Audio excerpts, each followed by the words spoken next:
Buen día, ¿cómo están? Miren, aquí tenemos un 2009 Acura TSX y aquí el problema es que no prendía y sí, pues la chispa la aventaba muy lenta y todo eso, pero pues miren, aquí está el problema. Aquí ya la cadena se brincó, por eso es que está así, como se rompió la guía y tal vez ya traiga pedazos allá adentro, no sabemos. Necesitamos inspeccionar, abrirlo para ver todo eso.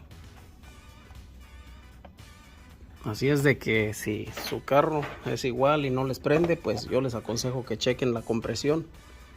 Si no tiene compresión, pues ya saben cuál es el problema. Este de aquí. Gracias y nos vemos en otro video.